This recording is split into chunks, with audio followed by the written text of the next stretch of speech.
प्यारे छात्रों नमस्कार। हमारे channel bright future bye Jagat Singh में आपका स्वागत है। हमने पिछली वीडियो में विधायिका के बारे में कार्यपालिका के बारे में जो बातें की थी, आज उससे आगे का सेकंड पार्ट वीडियो हम जारी करते हैं और इसी वीडियो में हम इस लेसन को समाप्त करने का प्रयास भी करेंगे। तो आज हम कार्यपालिका के अंतर्गत जानेंगे भारत में राष्ट्रपति की स्थिति और शक्तियाँ। इसके बाद बात करेंगे राष्ट्रपति के विशेषाधिकार क्या क्या हैं, शक्तियाँ क्या हैं और भारत का राष्ट्रपति किस किस स्टेज में कैसे काम करता है। 1 2 3 स्टेज के बारे में बताएंगे। उपराष्ट्रपति के बारे में बातें करेंगे, उपराष्ट्रपति की योग्यताओं के बारे में बातें करेंगे और फिर बात करेंगे उपराष्ट्रपति की शक्तियाँ एवं कार्य। भारत का प्रधानमंत्री किस तरह से बनता है और किस तरह के कार्य करता है। भारत के प्रधानमंत्री की शक्तियों का स्रोत क्या है या संसाधन क्या है या कहाँ से शक्तियाँ प्राप्त होती हैं, उसके बारे में बातें करेंगे। और प्रधानमंत्री तथा राष्ट्रपति के बीच में किस प्रकार के संबंध है, इस बारे में बातें करेंगे।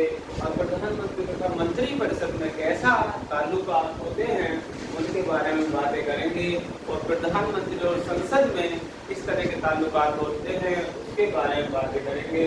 और क्या है, अंतर्राष्ट्रीय सम्मेलनों का प्रतिनिधित्व कौन करता है, इसके बारे में बातें करेंगे। वो प्रधानमंत्री करता है और मंत्री परिषद के कार्यों के बारे में बातें करेंगे।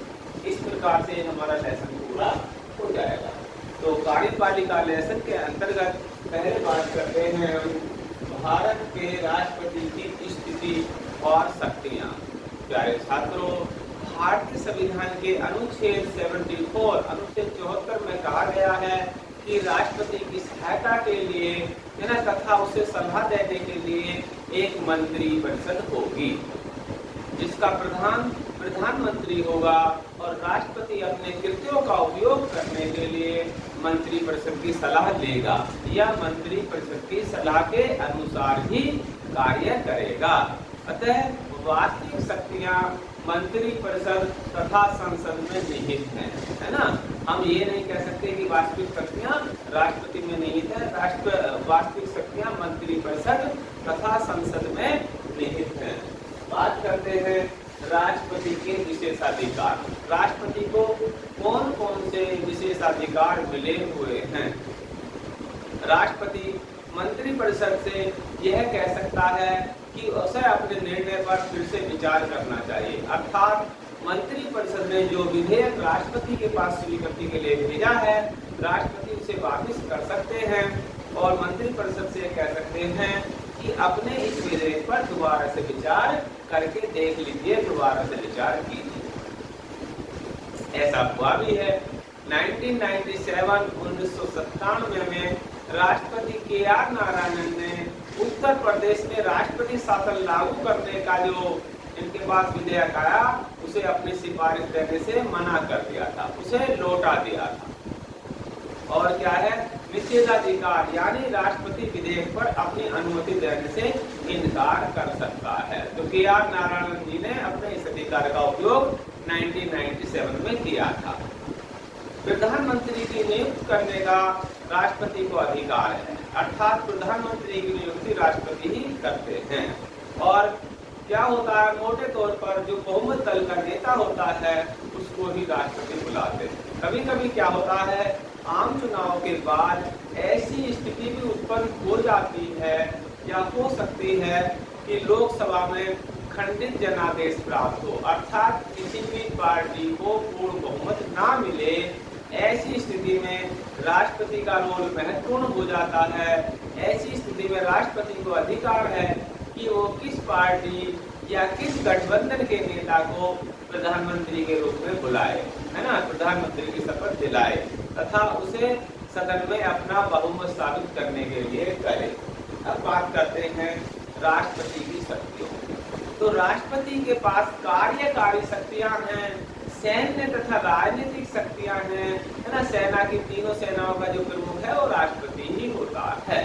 राष्ट्रपति को विधायी शक्तियां हैं, न्यायिक शक्तियां हैं और क्या है, आपातकालीन शक्तियां हैं, पूर्ण वीटो की शक्ति है या किसी भी विधेयक को अनुमति ना देने की राष्ट्रपति के पास शक्ति है। निलंबन कार्य शक्ति है, पुनर्विचार के लिए कहने की शक्ति है, जेबी वीटो की पावर है ना, किसी भी विधेयक को अपने पास रख सकता है, अर्थात किसी भी विधेयक को न तो अनुमति देना और न पुनर्विचार के लिए लौटाना, उसे अपने पास ही रख लेना, है ना, इसे कहते हैं जेबी वीटो। जैसे जेब में रख लेना, है ना, इस प्रकार के जो विधेयक हैं राष्ट्रपति उन्हें जेब में ना रखे, अपने पास ही रखेंगे तो जेबी वीटो ही कहलाता है। और 1986 में हमारे राष्ट्रपति महामहिम ज्ञानी जैल सिंह जी ने भारतीय डाक के लिए एक बिल भेजा गया था, उसके लिए जेबी वीटो का प्रयोग किया। तो वहां पर उन्होंने ज्ञानी जैल सिंह जी ने अपनी शक्ति का उपयोग किया। अब बात करते हैं भारत का राष्ट्रपति। भारत के राष्ट्रपति की स्थिति क्या है, first stage, second stage, third stage में किस तरह से काम करेगा। तो प्यारे छात्रों, भारत के संविधान के अनुसार संघ की जो कार्यपालिका की शक्तियां हैं वो राष्ट्रपति में निहित है, अर्थात राष्ट्रपति भारत का प्रथम नागरिक कहलाता है ना, सर्वोत्तम नागरिक भारत का राष्ट्रपति है। राष्ट्रपति 5 वर्ष के लिए चुना जाता है, या ये कह सकते हैं कि राष्ट्रपति का कार्यकाल 5 वर्ष का होता है। और इसका जो चुनाव है, राष्ट्रपति का चुनाव सीधे जनता द्वारा नहीं किया जाता है, बल्कि इसमें क्या होता है, जो जनता के चुने हुए प्रतिनिधि होते हैं उनके द्वारा हम राष्ट्रपति का चुनाव करते हैं। जनता के चुने हुए प्रतिनिधि कौन होते हैं, विधायक जिनको हम एमएलए कहते हैं, सांसद जिनको एमपी कहते हैं।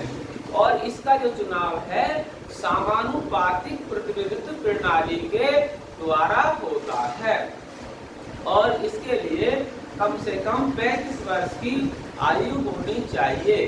भारतीय संविधान में अधिकतम आयु सीमा का जिक्र नहीं है, तो अधिकतम आयु सीमा कितनी भी हो सकती है। राष्ट्रपति के पास कार्यकारी शक्ति होती है, कानूनी शक्ति होती है, विधायी शक्ति होती है, आपातकालीन शक्ति होती है। संघीय व्यवस्था में अनुच्छेद 74 के अनुसार राष्ट्रपति अपनी शक्तियों का प्रयोग मंत्री परिषद की सलाह पर ही कर सकते हैं, अर्थात मंत्री परिषद की सलाह पर ही अपनी शक्तियों का प्रयोग करते हैं राष्ट्रपति। प्रधानमंत्री, है ना, प्रधानमंत्री कौन होते हैं, मंत्री परिषद में जिसको बहुमत होता है, बहुमत दल के नेता होते हैं, और अधिकांशतः राष्ट्रपति उनकी बात मानते हैं, या अधिकांशतः राष्ट्रपति को प्रधानमंत्री की बात माननी ही पड़ती है, क्योंकि प्रधानमंत्री बहुमत दल के नेता होते हैं और मंत्री परिषद में बहुमत होता तो प्रधानमंत्री की ही चलती है। एक तरीके से ये कहें कि भारत में प्रधानमंत्री का पद ही पावरफुल है। बात करते हैं फर्स्ट स्टेज। फर्स्ट स्टेज में क्या कर सकते हैं, राष्ट्रपति मंत्री परिषद की सलाह को लौटा सकते हैं। जो बिल राष्ट्रपति के पास साइन के लिए भेजा गया उसे लौटा सकते हैं, और कह सकते हैं कि अपने फैसले पर पुनर्विचार कीजिए, है ना, इस पर दोबारा विचार कीजिए, ऐसा कह सकते हैं। परंतु यदि मंत्री परिषद ने पुनः विचार के बाद भी वही विधेयक भेज दिया, है ना, मंत्री परिषद पुनः विचार के बाद ही उसी विधेयक को कुछ संशोधन करके या ऐसे ही ज्यों का त्यों भेज देती है ना, संशोधन किए या नहीं किए और उसको भेज दिए। ऐसी स्थिति में राष्ट्रपति बाध्यकारी होकर उस प्रस्ताव को मानना पड़ता है, उस प्रस्ताव पर अपनी सहमति देनी होती है और उस प्रस्ताव पर अपने सिग्नेचर करने होते हैं, तो इस प्रकार वो कानून बन जाता है। सेकंड स्टेज में क्या होता है, राष्ट्रपति के पास वीटो पावर होती है। इसमें वह संसद द्वारा पास विधेयक पर सहमति देने से मना कर सकता है ना, देरी कर सकता है, स्वीकृति प्रदान करने से मना कर सकता है। अगर सरकार को राष्ट्रपति ने विधेयक लौटा दिया है और उस पर पुनर्विचार करने के लिए कह दिया है, तो यहाँ पर वीटो पावर सीमित हो जाती है, क्योंकि यदि वही विधेयक दोबारा राष्ट्रपति के पास मंजूरी के लिए आ जाता है तो राष्ट्रपति को उसके ऊपर मजबूरन 14 दिन के अंदर साइन करने ही होते हैं। अब राष्ट्रपति जी की थर्ड स्टेज के बारे में बात करें। राष्ट्रपति बहुमत दल, राष्ट्रपति क्या होते हैं, बहुमत दल वाले नेता को प्रधानमंत्री बनाते हैं। जिस दल को लोकसभा में बहुमत होता है, पूर्ण बहुमत होता है, उसी दल के नेता को बुलाकर प्रधानमंत्री की शपथ दिलाते हैं, प्रधानमंत्री के रूप में नियुक्त करते हैं। लेकिन कभी कभार ऐसी स्थिति उत्पन्न हो जाती है जबकि जनता खंडित जनादेश दे देती है या किसी भी पार्टी को लोकसभा में पूर्ण बहुमत नहीं मिलता, अर्थात गठबंधन सरकारें बनाने की स्थिति हो जाती है, तो वहां पर ऐसा नहीं है कि प्रधानमंत्री जो सबसे बड़ा दल है उसी को बुलाएंगे। कभी कभी ऐसा होता है कि बड़े दल के साथ दूसरे दल सहमत नहीं होते और छोटे दलों के साथ मिलकर सरकार बनाते हैं। तो यहाँ पर राष्ट्रपति जी को, राष्ट्रपति महोदय को या हमारे महामहिम को ये अपने विवेक से सोचना होगा कि किस आदमी, किस व्यक्ति के पक्ष में बहुमत हो सकता है। तो जहाँ उसे बहुमत की संभावना होती है वहां पर वो अपने विशेषाधिकार का प्रयोग करके ये निर्णय लेते हैं और ऐसे व्यक्ति को प्रधानमंत्री की शपथ दिलाते हैं। तो ये सारा काम राष्ट्रपति के विवेक पर काम करता है। यहाँ पर इस राष्ट्रपति जी की स्थिति महत्वपूर्ण बन जाती है। नेक्स्ट बात करते हैं उपराष्ट्रपति, है ना, हमारे छोटे राष्ट्रपति उपराष्ट्रपति। यूएस, ये जो पद है हमने यूएसए से लिया, यूएसए के संविधान से हमने उपराष्ट्रपति का पद लिया। उपराष्ट्रपति के चुनाव की जो विधि है वो राष्ट्रपति के चुनाव से थोड़ी भिन्न है। कैसे, अभी बात करते हैं, है ना। हम तुलनात्मक अध्ययन भी कर सकते हैं इसका, तो थोड़ा सा आपको ज्यादा क्लियर हो जाएगा। बीच बीच में जहाँ अंतर आता है वहां पर मैं बात करता रहूंगा। इसमें क्या है, विधानमंडलों की कोई भूमिका नहीं होती, अर्थात वहां पर विधानसभा के सदस्य भाग लेते थे चुनाव में, यहाँ पर उनकी कोई भूमिका नहीं है। राष्ट्रपति का चुनाव एक निर्णायक मंडल, इलेक्टोरल कॉलेज करेगा, है ना, जिसमें संसद के दोनों सदनों के सदस्य होंगे। और क्या होगा, ये चुनाव एकल संक्रमणीय मत पद्धति द्वारा ही होगा। इसके निर्वाचक मंडल में कौन होंगे, लोकसभा के सभी सदस्य। देखिए वहां पर मैंने बताया था राष्ट्रपति के चुनाव में लोकसभा के निर्वाचित सदस्य, यहाँ पर मैं कह रहा हूँ लोकसभा के सभी सदस्य, अर्थात मनोनीत सदस्य भी इसमें शामिल हो जाते हैं। ऐसी यहाँ पर बताना चाहता हूँ राज्यसभा के सभी सदस्य, वहां पर मैंने कहा था निर्वाचित सदस्य, अर्थात यहाँ पर जो है मनोनीत सदस्य भी राज्यसभा के और निर्वाचित सदस्य सभी सदस्यों को वोट डालने का हक है। बात क्लियर होगी। विधानसभा या विधान परिषद इसमें हिस्सा नहीं लेती। हमारे भारतीय संविधान के अनुच्छेद 63 में भारत के उपराष्ट्रपति का जिक्र है ना। अनुच्छेद 64 में उपराष्ट्रपति को राज्यसभा का पदेन सभापति होना बताया है। अनुच्छेद 65 में राष्ट्रपति के पद में आकस्मिक रिक्ति हो जाती है, अचानक राष्ट्रपति का पद खाली हो जाता है। इस दौरान उसकी अनुपस्थिति में उपराष्ट्रपति राष्ट्रपति के रूप में कार्य करेगा। राष्ट्रपति के सारे कृत्यों का पालन उपराष्ट्रपति ही करेगा। अनुच्छेद 66 में उपराष्ट्रपति का निर्वाचन है। अनुच्छेद 67 में उपराष्ट्रपति की पदावधि है जो 5 वर्ष के लिए है। अनुच्छेद 68 में राष्ट्रपति के पद में रिक्ति को भरने के लिए और निर्वाचन करने के समय और आकस्मिक रिक्ति को भरने के लिए व्यक्ति की पदावधि है ना। ये 6 महीने के लिए होती है। 6 महीने के अंदर हमें चुनाव कराने होते हैं। अनुच्छेद 69 में उपराष्ट्रपति द्वारा शपथ या प्रतिज्ञान का जिक्र किया गया है और अनुच्छेद 70 में अन्य आकस्मिकताओं में राष्ट्रपति के कृत्यों का निर्वाहन बताया गया है। अनुच्छेद 71 में राष्ट्रपति या उपराष्ट्रपति के निर्वाचन से संबंधित या संसक्त विषय हैं और अनुच्छेद 72 में क्या है, क्षमा आदि के, है ना। कुछ मामलों में दंडादेश के निलंबन, कुछ अपराधियों की सजा को माफ करने की शक्ति राष्ट्रपति उपराष्ट्रपति में है। इसमें एक मर्यादा क्रम में देखें, सबसे पहले राष्ट्रपति फिर उपराष्ट्रपति। अब हम बात कर लेते हैं उपराष्ट्रपति महोदय की योग्यता की। तो कई योग्यताएं तो वही हैं जो राष्ट्रपति की हैं, जैसे भारत का नागरिक हो, दोनों के लिए है, 35 वर्ष की आयु हो, है ना, कम से कम 35 वर्ष की आयु हो और अधिकतम आयु सीमा भारतीय संविधान में वर्णित नहीं है, और क्या होना चाहिए, राज्यसभा में चुने जाने की योग्यता रखता हो और किसी लाभ के पद पर ना हो। और यहाँ पर क्या है, 20 प्रस्तावक 20 अनुमोदक। राष्ट्रपति महोदय के चुनाव में मैंने बताया था 50 प्रस्तावक 50 अनुमोदक। यहाँ पर कितने हैं, 20 प्रस्तावक और 20 अनुमोदक है ना, जो निर्वाचक मंडल से ही होने चाहिए, ऐसे नहीं हम में से बुला लें, निर्वाचक मंडल में से ही होने चाहिए, अर्थात जिन लोगों की वोट पड़ रही है, अर्थात लोकसभा और राज्यसभा के सदस्य, ठीक है जी। और क्या है, विधानसभा या विधान परिषद इसमें हिस्सा लेते ही नहीं है। शपथ किसके सम्मुख लेंगे, उपराष्ट्रपति राष्ट्रपति के सामने लेंगे।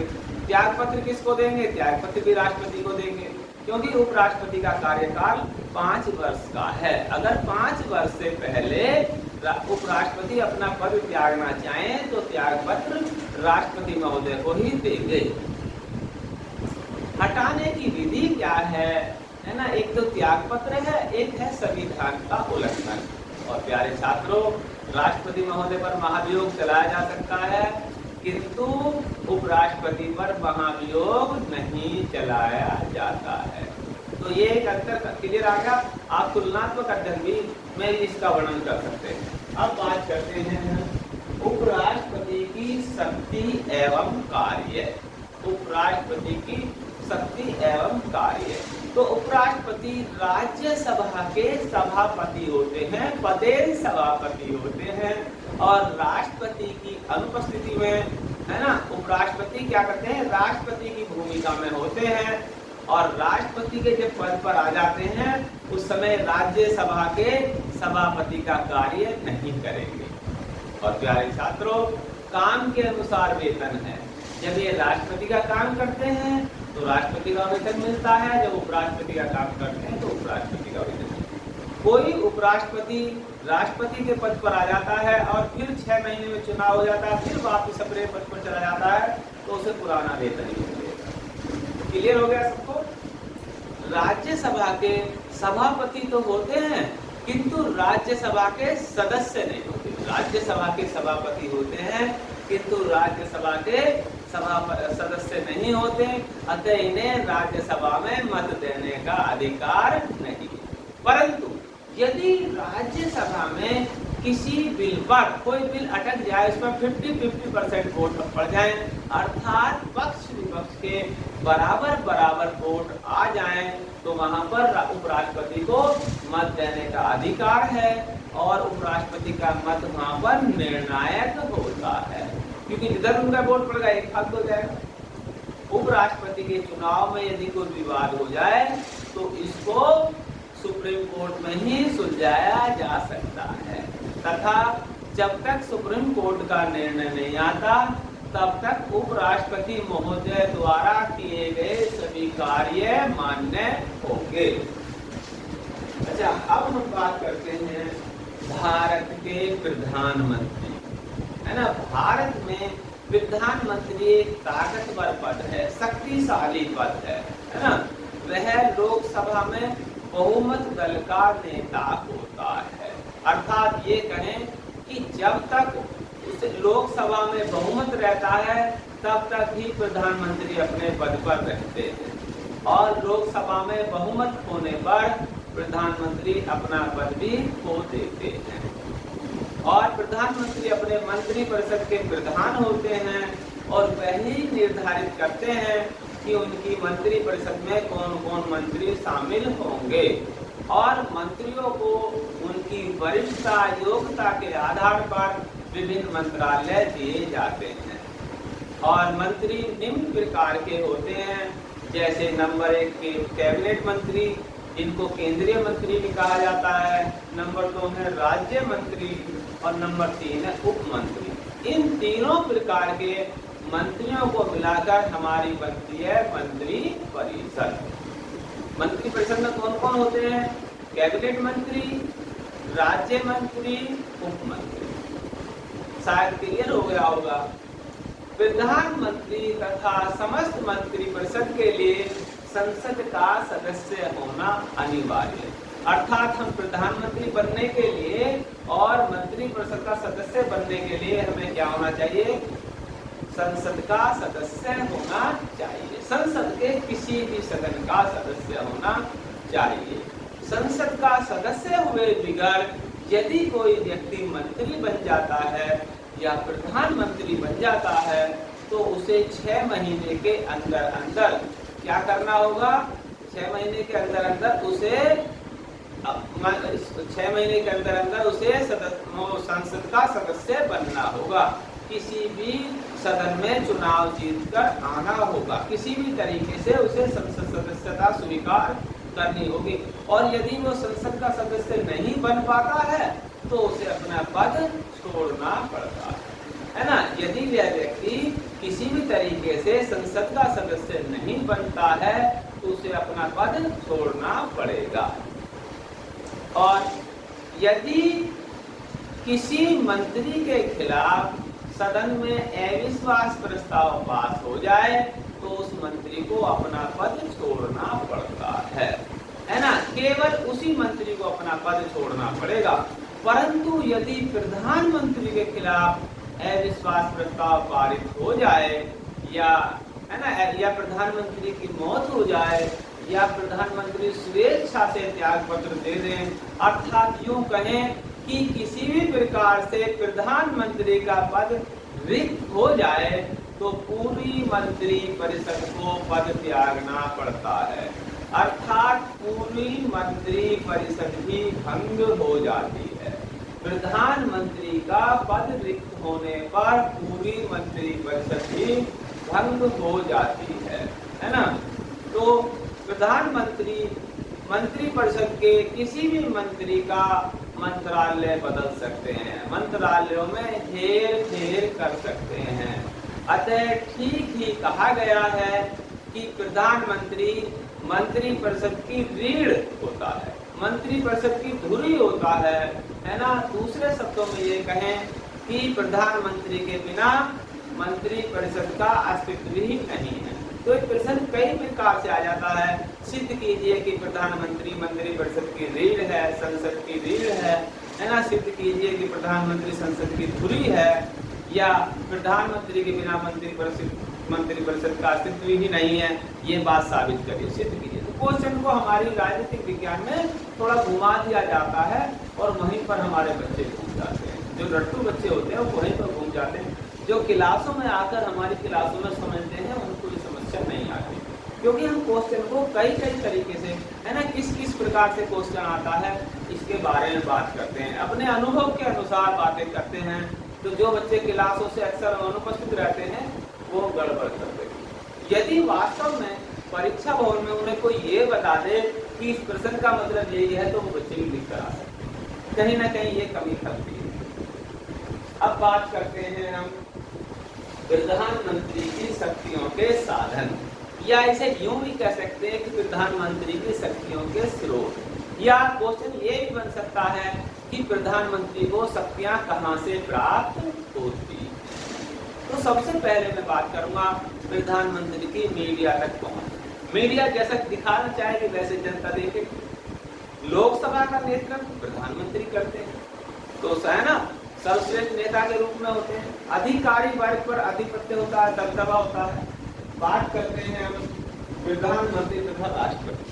प्रधानमंत्री और राष्ट्रपति के बीच में कैसा तालमेल है ना, कैसे संबंध है उसके बारे में बात करें। प्रधानमंत्री है ना मंत्री परिषद और राष्ट्रपति को जोड़ने वाली एक कड़ी है। प्रधानमंत्री मंत्री परिषद और राष्ट्रपति को जोड़ने वाला एक पुल है, सेतु है। सेतु भी क्या देते हैं उसके ऊपर व्याख्या करनी आई। कई बार क्वेश्चन आया है ना, बीए में क्वेश्चन आया कि प्रधानमंत्री मंत्री परिषद और राष्ट्रपति को जोड़ने वाले सेतु है, वर्णन कीजिए। तो इस प्रकार से क्वेश्चन बन जाते हैं है ना। आपको बिल्कुल विवेकपूर्ण उत्तर देना होता है। प्रधानमंत्री राष्ट्रपति को मंत्रिपरिषद के जो फैसले होते हैं, जो निर्णय होते हैं, उनकी जानकारी समय समय पर देता रहता है ना। वह राष्ट्रपति को सरकार के सभी मामलों की जानकारी देता है और उच्च अधिकारियों की नियुक्ति तथा उनकी बर्खास्तगी में, है ना, उच्च अधिकारियों की नियुक्ति तथा बर्खास्तगी करते हैं राष्ट्रपति महोदय, और वो प्रधानमंत्री की सलाह पर ही करते हैं। तो उच्च अधिकारियों की नियुक्ति में भी, बर्खास्तगी में भी प्रधानमंत्री महोदय का बहुत बड़ा रोल होता है। अब बात करते हैं प्रधानमंत्री तथा मंत्रिपरिषद। प्रधानमंत्री तथा मंत्रिपरिषद में बात करें तो देखते हैं केंद्रीय सरकार में प्रधानमंत्री का स्थान सबसे ऊपर है। प्रधानमंत्री का स्थान कहाँ पर है? प्रधानमंत्री का स्थान सबसे ऊपर है और प्रधानमंत्री समेत मंत्रियों की जो कुल संख्या है या लोकसभा की कुल जो सदस्य संख्या का 15% से ज्यादा नहीं रखोगी। अर्थात मंत्रियों की संख्या जो सदन की टोटल संख्या है उसके 15% से ज्यादा नहीं होगी। और प्रधानमंत्री ही मंत्रियों के बीच विभागों का बंटवारा करते हैं। विभागों का जो डिस्ट्रीब्यूशन है वो प्रधानमंत्री महोदय ही करते हैं। प्रधानमंत्री ही मंत्रिपरिषद की बैठकों की अध्यक्षता करते हैं। अर्थात मंत्रिपरिषद की बैठक की जो अध्यक्षता वो प्रधानमंत्री करते हैं। प्रधानमंत्री का निर्णय ही आमतौर पर मंत्रिपरिषद का निर्णय समझा जाता है। यहाँ पर बात करें हम प्रधानमंत्री और संसद, है ना, संसद में किस तरह का रोल होता है प्रधानमंत्री का? प्रधानमंत्री संसद में सरकार का मुख्य प्रवक्ता, है ना, होता है। विपक्षियों द्वारा कभी कभी क्या है, किसी मंत्री को घेर लिया जाता है, सवालों के घेरे में मंत्री फंस जाते हैं और कैसे, अगर उन मंत्रियों का बचाव कौन करते हैं? प्रधानमंत्री करते हैं। प्रधानमंत्री सदन में राष्ट्रीय नीतियों के विषय में, है ना, सभी महत्वपूर्ण घोषणाएं करते हैं। जो नई नई राष्ट्रीय नीति बनती हैं उनकी घोषणाएं प्रधानमंत्री ही करते हैं। सांप्रदायिक दंगे, उपद्रव, ऊंचे पदों पर बैठे हुए लोगों के भ्रष्टाचार, भ्रष्ट आचरण, मूल्य वृद्धि, महंगाई, महिलाओं पर अत्याचार, समाज के कमजोर वर्गों पर अत्याचार या अन्य लोगों पर अत्याचार जैसे मुद्दे कभी कभी इतने हाई हो जाते हैं कि कुछ विपक्षी सदस्य उनको वर्णन करने के लिए आप में से बाहर हो जाते हैं, आप खो देते हैं। तो सदन में कभी कभी अप्रिय स्थिति भी उत्पन्न हो जाती है ना, या स्थिति ज्यादा खतरनाक हो जाती है। तो ऐसे मामलों की समाप्ति साधारणतया प्रधानमंत्री के बीच बिचाव, है ना, या उसके वक्तव्य से होती है। जब प्रधानमंत्री आकर ऐसे मामले में बीच बिचाव करते हैं, अपना वक्तव्य देते हैं, अपना स्टेटमेंट देते हैं, तब जाकर वो लोग शांत होते हैं। बात करते हैं अंतर्राष्ट्रीय सम्मेलनों का प्रतिनिधित्व, है ना।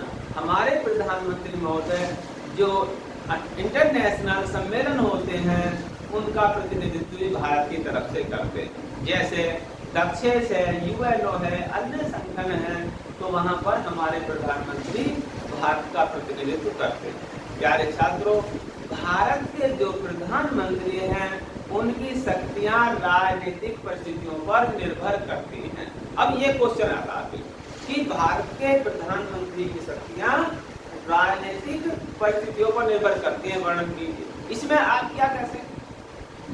भारत का जो प्रधानमंत्री होता है, यदि उसकी पार्टी को सदन में बहुमत है तो वह मजबूत प्रधानमंत्री होता है। और यदि गठबंधन की सरकार है ना, प्रधानमंत्री की पार्टी को पूर्ण बहुमत नहीं है, तो प्रधानमंत्री मजबूर होता है, कमजोर प्रधानमंत्री होता है, उसकी शक्तियां कम होती हैं। पूर्ण बहुमत वाली सरकार जो होती है उसको शक्तियां ज्यादा होती हैं। तो ये कहना बिल्कुल उचित है कि भारत के प्रधानमंत्री की शक्तियां उसकी राजनीतिक परिस्थितियों पर निर्भर करती हैं। शायद क्लियर हो गया होगा। अब बात करते हैं हम मंत्रिपरिषद के कार्य, है ना। मंत्रिपरिषद के क्या कार्य? राष्ट्रीय नीतियों का निर्धारण करते हैं, फिर शासन का काम करते हैं, यानी शासन का संचालन, शासन को चलाने का काम मंत्री परिषद का ही है।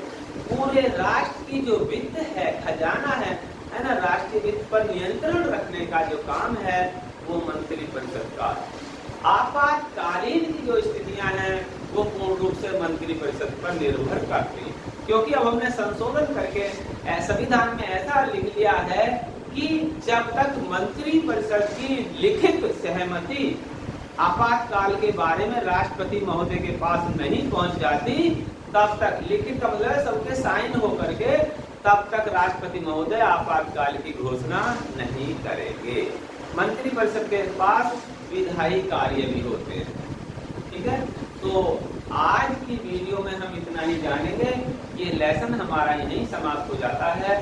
प्यारे छात्रों, चैनल देखते रहने के लिए धन्यवाद, और जिन्होंने सब्सक्राइब नहीं किया है वो इसे सब्सक्राइब कर दें ताकि नई नई वीडियो आपको समय पर मिलती रहे।